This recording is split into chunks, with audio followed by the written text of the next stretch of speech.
When my wife's mother whispered to my wife, she slapped me so hard that I fell to the floor. Just as she was about to leave, something shocking made her freeze in fear. Then her voice trembled because, the moment my wife's hand connected with my face, the entire world shifted.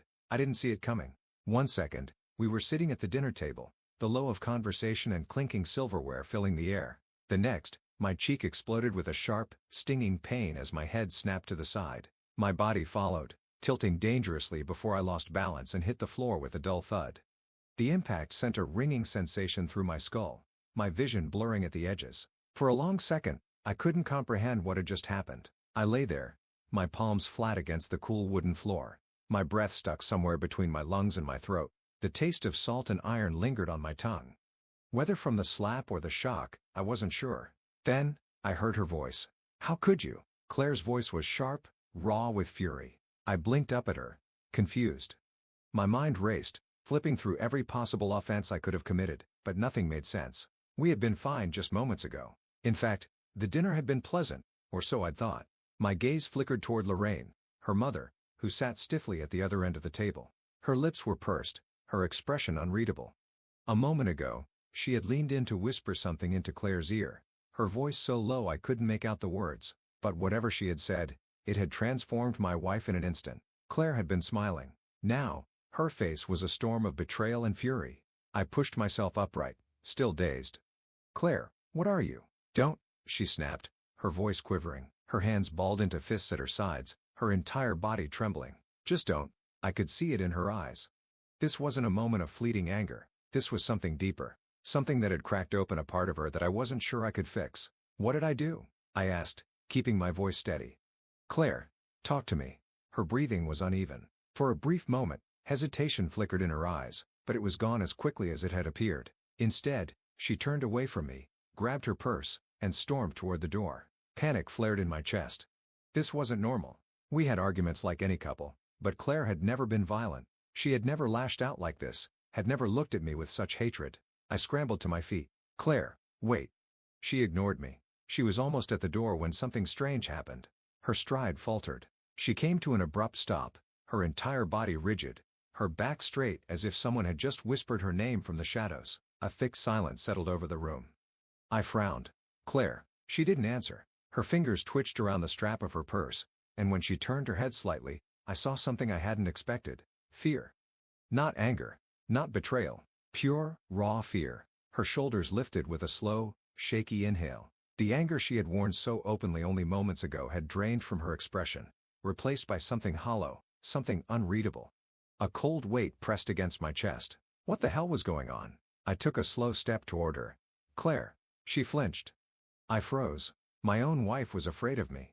I had never hurt Claire. Not once, not even by accident. And yet, the way she recoiled, the way her breath hitched like she was standing in the presence of a monster, sent a sharp, slicing pain through me that had nothing to do with the slap.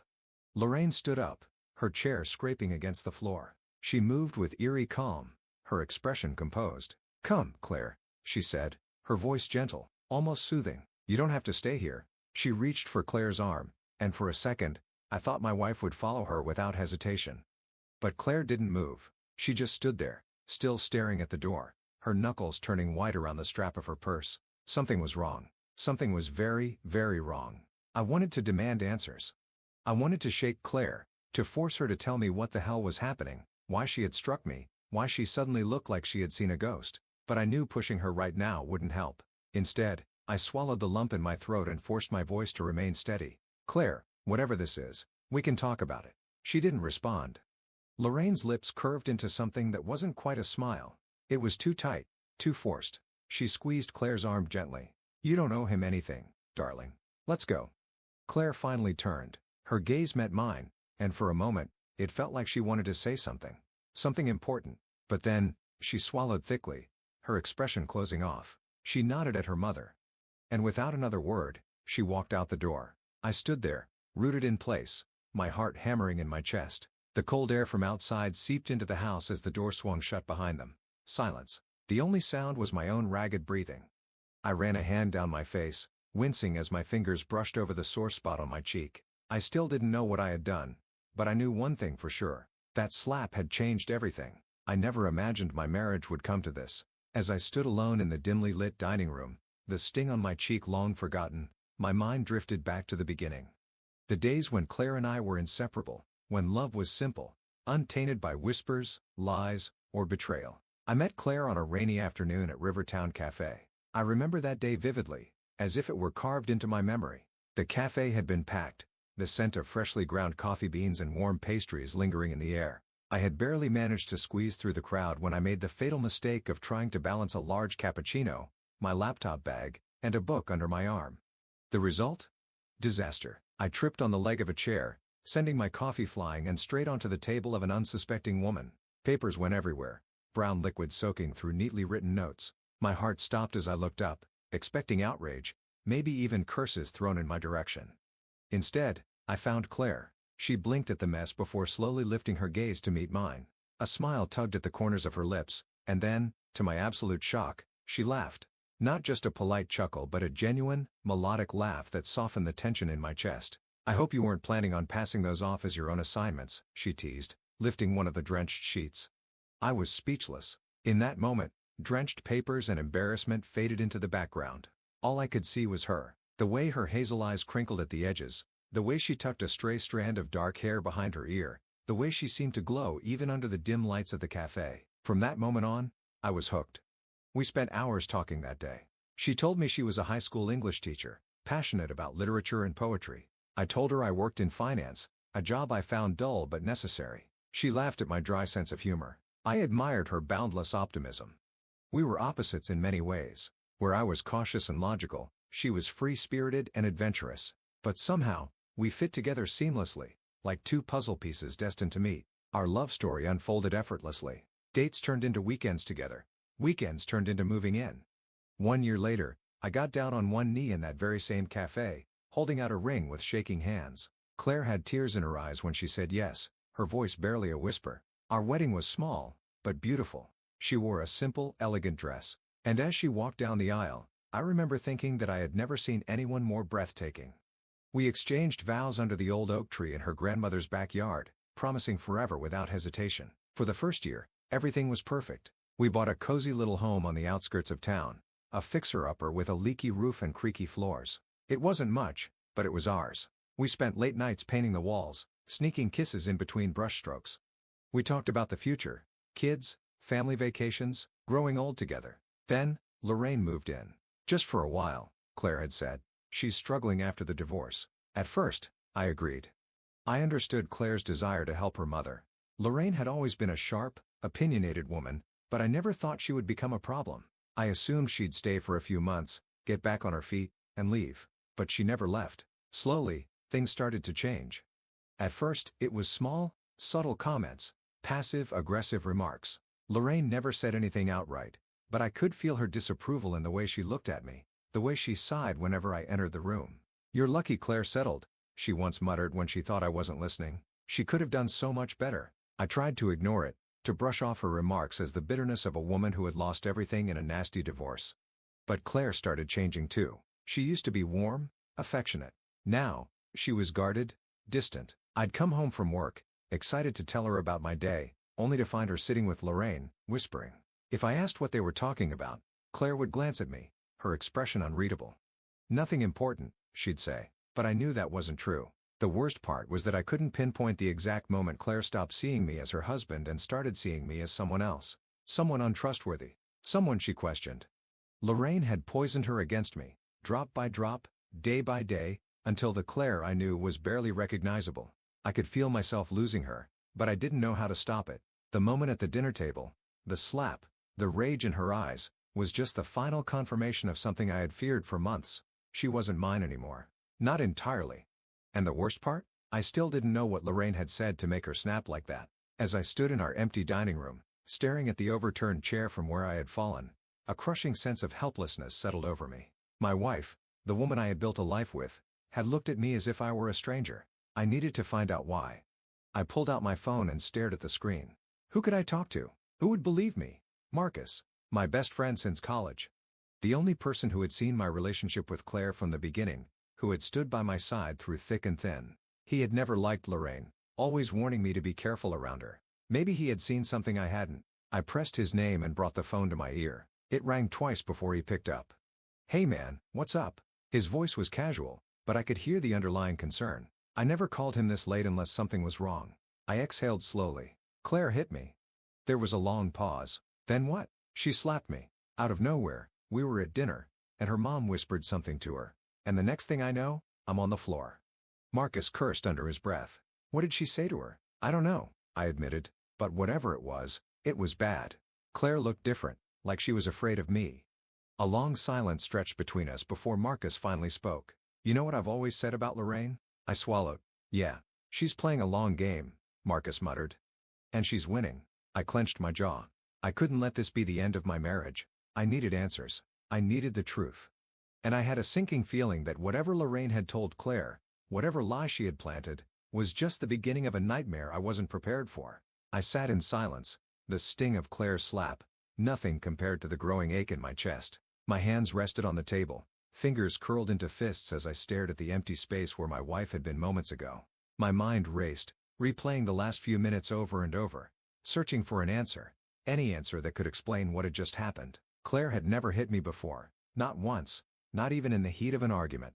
And yet, tonight, she had struck me with a force so strong it knocked me to the ground. To Claire, I knew the woman I had fallen in love with, would never have done that unless she truly believed I had done something unforgivable. My eyes drifted to Lorraine, who still sat at the table, sipping from her glass of wine with an air of satisfaction. She hadn't moved, hadn't flinched when Claire's hand had connected with my face. It was almost as if she had expected it. No, she had wanted it. Slowly, I forced myself to speak. "What did you say to her?" Lorraine lifted her gaze, her expression perfectly composed. "Excuse me." I leaned forward, my voice low, controlled. "You whispered something to Claire, and the next thing I know, she's slapping me like I just confessed to some horrible crime." "What did you say?" Lorraine sighed, setting her glass down with an exaggerated shake of her head. "Honestly, dear, I don't know why you're looking at me like that. I didn't make Claire do anything. If she reacted that way, perhaps you should be asking yourself why." I clenched my jaw. Lorraine was a master manipulator. I had known that since the first time I met her. She didn't attack with outright hostility. No, she preferred something far worse. She planted seeds of doubt, whispered lies in the shadows, twisted words until reality bent to her will. And Claire, my beautiful, strong, intelligent wife, had fallen for it. I forced myself to take a deep breath. Getting angry wouldn't help. I needed to focus. I needed to understand what Lorraine had done, how she had gotten into Claire's head so easily. Then, something caught my eye. A small object lay on the floor near the leg of my chair. At first, I thought it was just my wallet, which must have fallen from my pocket when Claire slapped me. But then, I noticed something beside it. A letter. My heart nearly stopped. It wasn't just any letter. It was that letter, the one I had buried in the back of my desk, hidden away for years. A letter I had never intended for Claire to see. A chill ran down my spine as I reached for it. My fingers trembling slightly. The paper was worn, the edges creased from years of neglect. I didn't need to open it to know what was inside. I already knew every word by heart. And now, Claire did too. A sickening realization settled in my gut. Lorraine must have found it. She had given it to Claire. And whatever lies she had spun around it had been enough to make my wife snap. I exhaled sharply, forcing myself to stay calm. I needed to find Claire. I stood abruptly, shoving the letter into my pocket. Lorraine raised a single eyebrow, her lips twitching into something that resembled amusement. "Running after her, are you?" she mused. How predictable. I ignored her and strode toward the door. "Be careful, dear," she called after me. "Claire's not as naive as you think. She sees you now." I froze, my hand gripping the doorknob. She sees me? What the hell did that mean? I didn't turn around. I couldn't. If I looked at Lorraine now, I might lose whatever self-control I had left. Instead, I stepped outside, slamming the door behind me. The night air was cold, but I barely felt it. My mind was consumed by one thought: finding Claire. She hadn't taken the car, which meant she was on foot, but where would she go? I knew my wife. When she needed space, she went to one of two places: the park a few blocks away or the old bookstore downtown where she used to spend hours browsing for novels she never had time to read. I started with the park. The streets were quiet, the faint glow of streetlights casting long shadows along the pavement. My footsteps echoed in the silence as I approached the park entrance, my breath coming in short bursts. Then I saw her. Claire stood near the fountain, her back to me, her arms wrapped around herself as if trying to hold herself together. Her posture was tense, her head slightly bowed. I swallowed hard, forcing down the knot in my throat. "Claire." I said softly. She stiffened but didn't turn around. I took a careful step closer. Claire, please. Just talk to me. She let out a shaky breath. Why do you have that letter? Her voice was raw, barely above a whisper. I hesitated, then pulled it from my pocket because I never threw it away. Slowly, she turned. Her eyes were red, her expression torn between anger and something else. Something far worse. Betrayal. Her gaze dropped to the letter in my hands. You lied to me. I shook my head. No, Claire, I didn't. Then explain, she demanded, her voice trembling. Because my mother told me everything, and I don't know what to believe anymore. I clenched my jaw. Lorraine had done what she did best. She had twisted the truth, wrapped it up in enough venom to make Claire doubt everything she thought she knew. I stepped closer, lowering my voice. Claire, whatever your mother told you, I need you to hear it from me. Please. She didn't move, but she didn't walk away either. So I took a breath and prepared to tell her the truth. The truth about the letter. The truth about my past. And the truth about the one person I had spent my entire life trying to forget. Claire wasn't just angry. She was afraid. That was the part that gutted me the most. I had seen Claire upset before. Frustrated.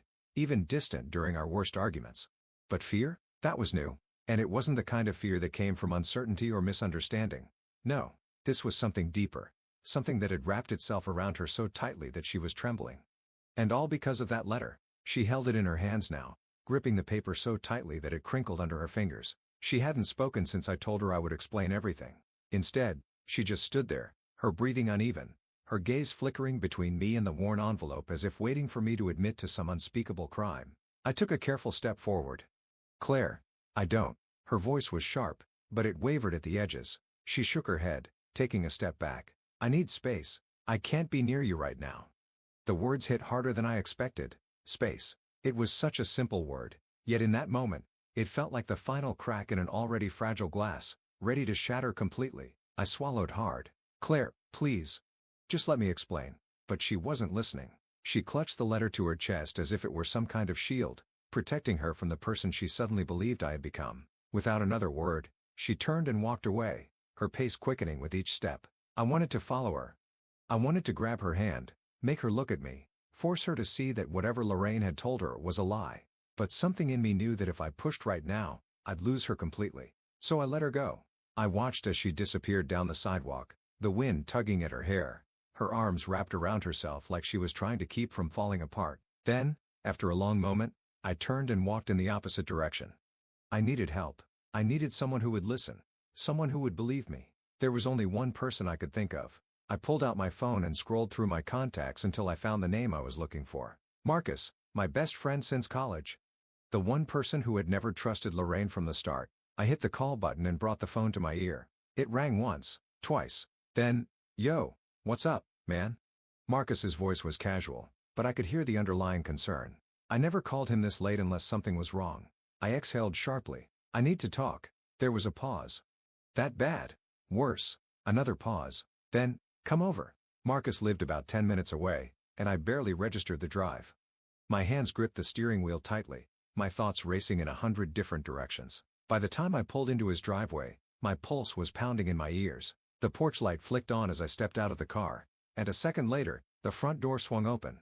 Marcus stood in the doorway, wearing an old t-shirt and sweatpants, his expression serious. All right, he said, stepping aside to let me in. Tell me everything. I didn't even wait for him to close the door before I started talking. She hit me, I said, my voice hollow. Claire, she slapped me out of nowhere. Marcus's eyebrows shot up. Wait, what? I ran a hand through my hair, pacing the length of his living room.